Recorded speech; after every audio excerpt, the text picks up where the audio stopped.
একদিন মক্কা আর কুরাইশেরা এমন মারামারি লেগে গেল যে ওই মক্কা নগরীতে যে হাজরে আসওয়াদ যে পাথরটা আছে, যে পাথরটা হাজী সাহেবগণ চুমন করার জন্য অনেক আগ্রহিত থাকে, মারামারি কাজ্জা ঝগড়া করে ওখান পর্যন্ত গুতাগুতি করে কিভাবে যাওয়া যায়, একটা চুমা অন্ততপক্ষে কিভাবে দেওয়া যায়, যেটা জান্নাতি কালো পাথর। এই যে আমার সামনে দুইটা হাজী সাহেব বসে আছে, ওদেরকে বলবেন, ওনাদের কাছে চিনবেন যে হজ করলে কি ফজিলত, হজ করার কি মর্যাদা, উমরা করার কি মর্যাদা, হাজরে আসওয়াদ চুম্বন করার কি ফজিলত।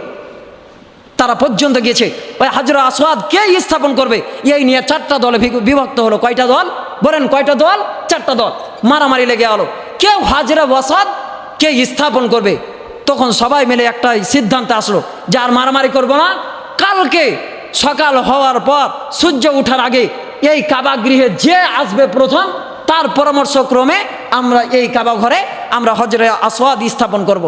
তো খোদা না খাস্তা আল্লাহর কি হুকুম, পরের দিন সকালবেলায় এসেছেন ওই কাবা ঘরের গৃহে মুহাম্মদ আরবি সর্বকালের সর্বশ্রেষ্ঠ নবী, নবী পাক মুহাম্মদ মুস্তাফা, সকলে একবার বলুন সাল্লাল্লাহু আলাইহি ওয়াসাল্লাম।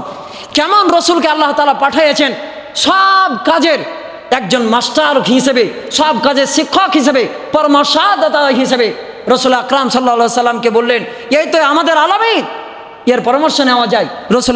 রসুল আকরাম সাল্লাল্লাহু আলাইহি ওয়াসাল্লামকে সবাই বলতে লাগলো, হাদাল আমিন ওয়াদাইনাহু হাদা মুহাম্মদ, এই তো আমাদের আল আমিন, এই তো আমাদের বিশ্বস্ত লোক, যিনি হচ্ছেন আমাদের মুহাম্মদ সাল্লাল্লাহু আলাইহি ওয়াসাল্লাম। নবী সাল্লাল্লাহু আলাইহি ওয়াসাল্লাম সমগ্র কথাগুলো শুনলেন। শোনার পর একটা 4 মাথাওয়ালা চাদর, বিছানার চাদর চিনেন, 4 মাথাওয়ালা একটা চাদর নিয়ে আসলেন। আসার পরে বললেন, এই যে তোমরা হাজরা আসওয়াদটাকে চেনে এর মাঝামাঝিতে রেখে দাও।